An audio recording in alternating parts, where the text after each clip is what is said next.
Punjab Kesari Navodaya times में आज हमारे खास मेहमान हैं एक वर्सेटाइल एक्टर रोमांच मेहता, जिन्होंने अभी तक जितना काम किया है उससे काफी रोमांचित दर्शकों को किया है और बड़ा अच्छा लगता है जब हम इन्हें टीवी पे देखते हैं। मेरे लिए स्पेशली और पर्सनल हो जाता है क्योंकि ये मेरे ही स्टेट से बिलोंग करते हैं, बिल्कुल घर वाली बात अब हो गई है। अच्छा, रोमांच जो है इन दिनों नजर आ रहे हैं सीरियल बागिन में एक बड़ा ही अहम किरदार निभाते हुए।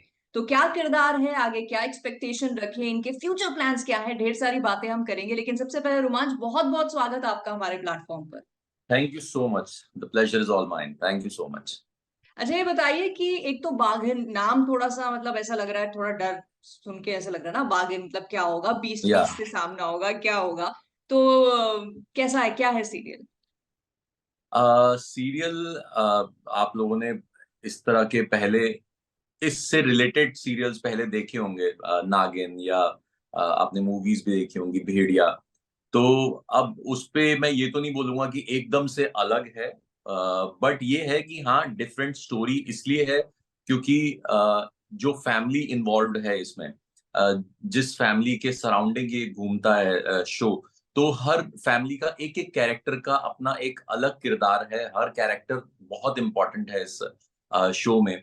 और ऑफ कोर्स जो हमारी लीड है अनेरी, जो टाइटल रोल कर रही हैं, और उसी की स्टोरी है बागिन। जिस तरह से तो बागिन कैसे उनके अंदर आती है और किस कारण से आती है, और तो ये उसी तरह की स्टोरी है कि कैसे वो फैमिली मेंबर्स, जो वो फैमिली है, उससे मतलब किस तरह से वो बदला लेती है, किस तरह के सर्कमस्टांसेस क्रिएट होते हैं, और फैमिली के एक एक किरदार जो इतना इम्पोर्टेंट है उसमें, वो मेरे ख्याल से इस शो को हर शो से अलग करता है।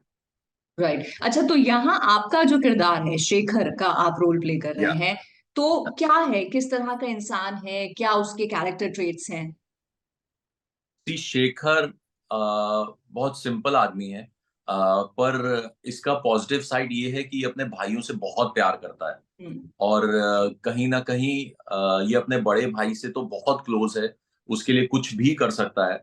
और वहीं पर दूसरी उसका नेगेटिव एस्पेक्ट ये है कि जो उनके गलत काम हैं उसमें ये पूरी तरह से उनका भागीदार है। और उससे सबसे बड़ी जो उसकी जो सबसे बड़ा माइनस है वो ये है कि वो अपने भाई की बीवी के साथ ही उसका एक्स्ट्रा मैरिटल अफेयर है। ओके। तो ये एपिसोड्स में रिवील हो चुका है, अभी जो 2-3 एपिसोड टेलीकास्ट हुए हैं। तो ये बहुत ही इंटरेस्टिंग कैरेक्टर है इन सब चीजों के बारे में। और जब मुझे इस बात का, इस कैरेक्टर के बारे में पता चला था, तो I immediately said yes, because इतने शेड्स हैं इस कैरेक्टर के लिए। पॉजिटिव भी है, नेगेटिव भी है, और उसका एक्स्ट्रा मैरिटल अफेयर भी है, अपनी बीवी के साथ भी अच्छा है। ऐसा नहीं है कि उसके साथ एकदम लड़ाई झगड़ा, ऐसा कुछ भी नहीं है। तो डिफरेंट डिफरेंट शेड्स हैं। जिस तरह जैसे जैसे स्टोरी आगे बढ़ती रहेगी उसका कैरेक्टर और डेवलप होता जाएगा, और एंड तक तो आप देखोगे कि किसी और ही क्रेसेंडो पर जाके पहुंचता है। अच्छा। हाँ, एक्चुअली मैं ये पूछना ही चाह रही थी कि आपने इसका ऑलमोस्ट इन पार्ट जवाब दे दिया है कि एज एन एक्टर वो क्या चीज होती है कि आप किसी रोल के लिए हाँ कहते हैं। क्योंकि अगर हम टीवी की स्पेशली बात करें, टीवी की स्पेस ऐसी है अभी भी जो कि फीमेल डोमिनेटेड है। जहाँ पर जो हम्म। हमारे प्रोटैगनिस्ट होती है वो एक औरत होती है और उसके इर्द गिर्द कहानी होती है, और फिर जो एंसेम्बल कास्ट होती है उसकी कहानी में हेल्प कर रही होती है या फिर उसकी कहानी को बिगाड़ रही होती है। सो ऐसे में हम्म। रोमांच टू से यस टू अ प्रोजेक्ट, आप क्या चीज को प्राथमिकता देते हो? देखिए, एज फार एज अगर मैं इस कहानी के बारे में बोलूं या इस कैरेक्टर के बारे में बोलूं, तो जब ये मेरे पास आया था तब उन्होंने बताया था कि ये इस तरह से कैरेक्टर डेवलप होगा, और इसका स्टोरी ये है बिकॉज ये अ, अ, एक लिमिटेड एपिसोड्स का स्टोरी था। तो हमें पता था कि हमें आगे जाकर ये होने वाला है इस कैरेक्टर के साथ। और दूसरा, जब हम लोगों ने ये शो स्टार्ट किया था तब ये टीवी के लिए नहीं था, हम्म। हम लोग ओटीटी के लिए कर रहे थे। ओके। तो it was a web show. तो तब हमें ये अंदाजा नहीं था कि ये इस प्लेटफॉर्म पर टेलीकास्ट होगा। तो उस हिसाब से जिस तरह से कैरेक्टर डेवलप हुआ और जिस तरह से कैरेक्टर मुझे बताया गया, मैं जेन्युइनली बहुत इम्प्रेस था, क्योंकि एज एन एक्टर आपको कई बारी उतना परफॉर्मेंस दिखाने का मौका नहीं मिलता, आप बंद जाते हैं। पर इस कैरेक्टर में हर शेड है। वो रोता भी है, वो हँसता भी है, वो मज़ाक भी करता है, और वो अपनी बीवी के साथ भी अच्छा है, उसके साथ भी उसके कुछ मूवमेंट्स हैं। और अपनी जो एक्स्ट्रा मैरिटल अफेयर जिसके साथ है, उनके साथ भी उसके मूवमेंट्स हैं, और अपने भाई के साथ भी उसके मूवमेंट्स हैं, गुस्सा है, हंसी मजाक है। तो वो हर तरह का शेड इस कैरेक्टर में मुझे मिला और मुझे करने का मौका मिला। तो मैं जेन्युइनली एज एन एक्टर मैं खुश था इस शो से और अपनी राइट। आई मीन अपने कैरेक्टर से।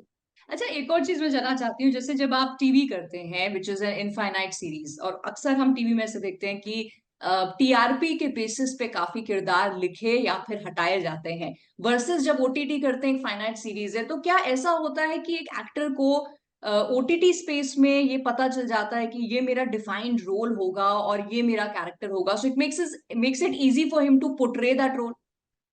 या definitely I agree with you. ये बिल्कुल करेक्ट है और ऐसा होता है कि तो फिर हम उस कैरेक्टर में ही चले जाते हैं। हम्म।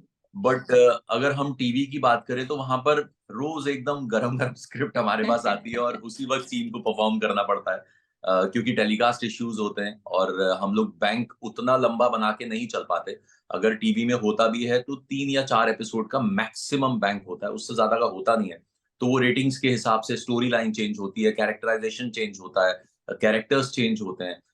बशर्ते आप ओटीटी में हमको पता है कि ये है, यहाँ से यहाँ तक ये मेरा कैरेक्टर है और इतना मुझे करना है और इसी तरह का मुझे परफॉर्मेंस देना है, और बाकी जो अप्स एंड डाउन्स में अपने कैरेक्टर में ला सकता हूँ वो एज एन एक्टर आप लेकर आते हो। हम्म। तो ये एक बहुत अच्छा डिफरेंस है और मजा आता है करने के लिए। आपको पता है कि आप ये कर रहे हो और इसमें क्या डेवलप कर सकते हो। आपके अंदर वो एज एन एक्टर एक क्यूरियोसिटी रहती है कि यार ये सीन, क्योंकि आपके पास स्क्रिप्ट भी होती है ऑलमोस्ट पहले राइट। से, तो आप उसमें और अच्छा करने की कोशिश कर सकते हैं और क्या उसमें इम्प्रोवाइज कर सकते हैं। आप खुद से रिहर्स कर सकते हैं कि मैं इसमें और क्या कर सकता हूँ, क्या नहीं कर सकता हूँ, अपने इनपुट्स और ज्यादा दे सकते हैं। तो yes, this is correct. A big difference and I completely agree with you. Right, so अभी तो शुरुआती दिन है, इनिशियल फेज है, अभी शुरू ही हुआ है ये, तो कैसा अभी तक का रिस्पॉन्स मिल रहा है? रिस्पॉन्स जितना मेरे फ्रेंड्स ने और मेरी फैमिली ने देखा है और दोस्तों ने जो जो जहां जहां भी देखा है, उन्होंने तो अब तक बहुत अच्छा रिस्पॉन्स दिया है। और इवन जब मैंने भी एज एन ऑडियंस देखा था हम्म। ये एपिसोड जब टीवी में टेलीकास्ट हुआ था, तो मुझे भी एज एन ऑडियंस अच्छा लगा था। ऐसा नहीं है कि मैं उस शो में था जिस सीन्स में मैं नहीं था, या जो एपिसोड पूरा टेलीकास्ट हुआ बहुत ही क्रिस्प, बहुत ही कट टू कट, मतलब आंखें झपकाते हो तो ऐसा लगता है अरे कुछ निकल गया। अच्छा। तो इट वाज लाइक दैट, मुझे जेन्युइनली बहुत अच्छा लगा था। और आई विश एंड होप कि ऑडियंस को भी उतना ही पसंद आए और वो लोग भी इस शो को उतना प्यार दें। तो अभी तक तो रिस्पांस अच्छा है, बाकी नेक्स्ट वीक जब रेटिंग्स आएंगे और तब पता चलेगा कि क्या है। राइट, अच्छा, कुछ रिपोर्ट्स में मैंने ऐसा भी पढ़ा, लेट मी नो अगर ये सच है या नहीं, कि ये टीवी पे तो एयर हो ही रहा है, बट इसको एक डुअल अप्रोच भी दी जा रही है कि ओटीटी पर भी ये डेब्यू करेगा। या हो चुका है डेब्यू। अच्छा, हो गया है। अतरंगी पर, हाँ अतरंगी पर टेलीकास्ट हो गया है पहला एपिसोड। ये बहुत ही अच्छी चीज है। ऑफ कोर्स अगर आप एक शो कर रहे हैं, देखिए वैसे तो अभी ऑलमोस्ट हर चैनल का एक ओटीटी ऐप है। हम्म। अगर आप स्टार को ले लें तो हॉटस्टार है, जी को ले लें तो जी 5 है, सोनी को ले लें तो सोनी लिव है। तो राइट। वो ऑटोमेटिकली हो गया है। पर यस, हमारे शो में एक चीज है कि अगर हमारा स्टार पे टेलीकास्ट हो रहा है तो वो हॉटस्टार पे नहीं हो रहा, वो डिफरेंट ओटीटी प्लेटफॉर्म पे टेलीकास्ट हो रहा है। और एक आपको वैरायटी ऑफ ऑडियंस मिलती है। अ, अभी मतलब बहुत से ऐसे घर हैं जो मुझे अभी रियलाइज हुआ, जब मैं अपने दोस्तों को बोलता हूँ या किसी को बोलता हूँ यार स्टार भारत में देखना है, तो दे वर लाइक कि यार कौन से ऐप में आता है, हम लोग हाँ। मतलब वो देख सकते हैं। तो मेरे को अब भी एकदम से ये क्लिक किया कि शिट, मतलब कि ये कितना चेंज ओवर आ गया है। टीवी है, बहुतों के घर में केबल भी है, डिश टीवी भी है, सब चीज है, लेकिन ये कितना बड़ा चेंज है कि उनको अभी भी ये पूछना पड़ रहा है कि कौन से ऐप में आएगा। तो देन फिर आई सेड कि यार अभी उस ऐप में नहीं है, आप एक नया ऐप डाउनलोड कीजिए अतरंगी, उसमें ये 8 से टेलीकास्ट हो रहा है। तो ऑफ कोर्स एक वैरायटी ऑफ ऑडियंस है, आपकी ऑडियंस बटी हुई है अभी। हम्म। टीवी की जो ऑडियंस है वो टीवी देखेगी, पर जो अब ओटीटी की ऑडियंस है वो ऐप डाउनलोड करके उस सीरीज को देखेगी। तो करेक्ट। ये एक चेंज मुझे महसूस हुआ अभी।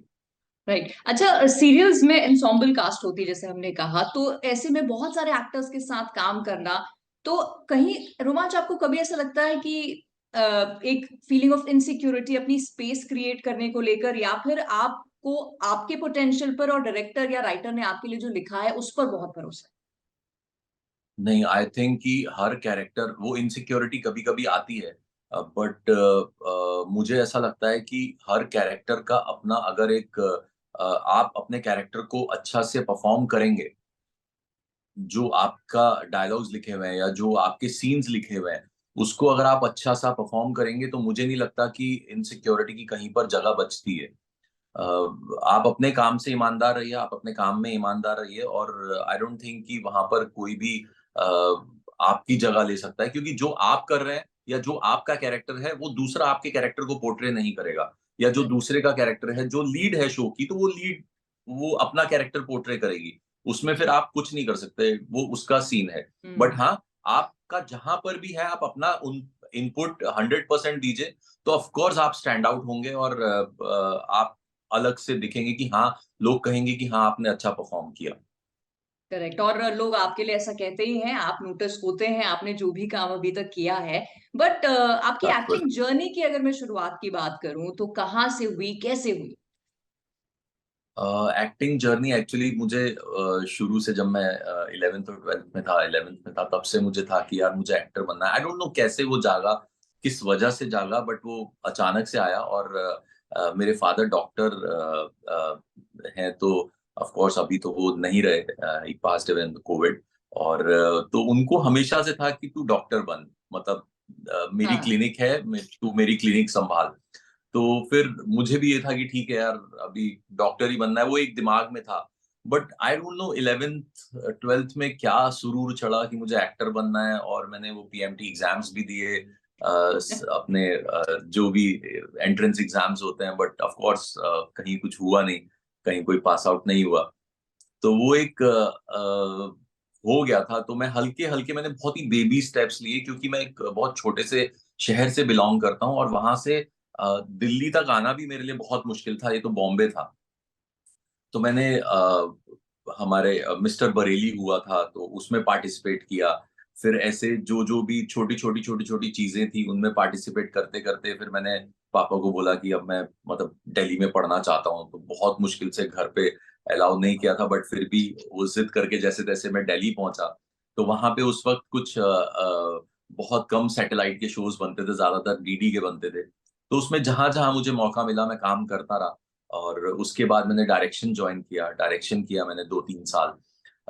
फिर देन कुछ सर्कमस्टांसेस ऐसे हुए, तो मैंने फिर रियलाइज किया कि मैं दिल्ली में कितना भी रह लूं, वहां पर एज एन एक्टर मेरी ग्रोथ नहीं होगी, राइट। एक जगह पर आके मैं अटक जाऊंगा, और वही चीज करते रहूंगा, और वहां पर ज्यादा स्कोप था नहीं, तो मुझे एनी हाउ बॉम्बे शिफ्ट होना ही था। तो देन बड़ी मुश्किल से जद्दोजहद करके, जब दिल्ली में थोड़ा बहुत काम कर लिया, और फिर हल्द्वानी में ऑफ कोर्स छोटा सा शहर है, तो वहां थोड़ा हो गया कि नहीं, ये काम कर रहा है, काम कर रहा है, तब फिर जाके मैंने हिम्मत करके बोल के फिर मैं बॉम्बे शिफ्ट हुआ। तो फिर हल्के हल्के ग्रेजुअली, स्टार्टिंग में तो बहुत छोटे छोटे से रोल, कहीं पीछे खड़ा हूँ, कहीं किसी मूवीज में, क्योंकि जब मैं शिफ्ट हुआ था हम लोग 5-6 लोग एक रूम में रहते थे, तो उसमें से एक मॉडल कोऑर्डिनेटर था, तो वो मुझे पहले दूसरे दिन ही फिल्म सेट पे ले गया कि तुझे फिल्म में काम कराता हूँ। और मतलब फिल्म सोच के आदमी वैसे ही पागल हो जाता है। तो वो हीरो के कहीं साइड में खड़े हैं, उधर खड़े हैं, इधर खड़े हैं, तो वो कुछ टाइम चलता रहा। और फिर वो सीरियल्स में भी छोटे छोटे रोल्स के 1-1, 2-2 दिन के ऑफर आते रहे। तो देन एक दिन आई क्लिक्ड एंड आई रियलाइज कि यार मैं ये सब करने नहीं आया हूँ यहाँ पर। And I started saying no to it. मैं, जो भी मेरे पास कॉल आते थे, मैं नो बोल देता था, मुझे नहीं करना, नहीं करना, नहीं करना, नहीं करना। तो वो थोड़ा टाइम, एक वो फाइनेंशियल क्रंच होता है कि यार ठीक है, रोज का अगर 700-800 रुपये मिल रहा है, क्या बुरा है। तो बट वो फिर एक टाइम के बाद आके आई स्टार्टेड सेइंग नो, कि नहीं करना है, नहीं करना। तो फिर देन मैंने ऑडिशंस अच्छे देने शुरू किए, और लकीली फिर आई क्लिक्ड, और मैंने पहला कितनी मस्त है जिंदगी आता था एमटीवी पर, उसमें किया था। फिर सागर आर्ट्स का, सागर पिक्चर्स का एक शो आता था, विजय देश की आंखें, एनडीटीवी इमेजिन पे लॉन्च हो रहा था, it was a big show. तो उसमें आई डिड मेन लीड, और फिर वहां से जर्नी स्टार्ट हुई रामायण, फिर it was no looking back. Right, so fair share of struggle के बाद आप यहाँ तक आए हैं, आज रोमांचक किरदार निभा रहे हैं। आई होप ये जर्नी आपकी कंटिन्यू करे।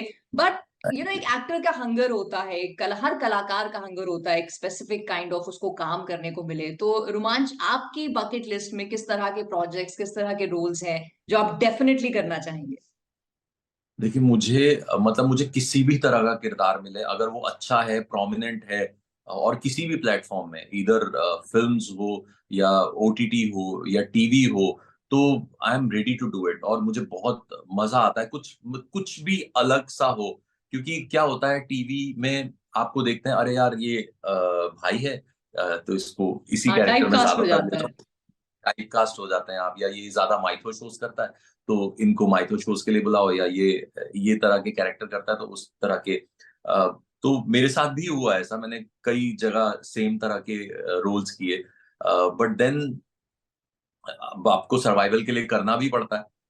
आप घर तो बैठ नहीं सकते, अगर आपके पास अच्छा काम आ रहा है तो आप करेंगे। बट यस, मुझे वो हंगर है कि मुझे अच्छा काम मिले, और किसी भी प्लेटफॉर्म में मिले, I am ready to do it. But it should be a challenging role. उसमें कुछ अलग सा करने का एक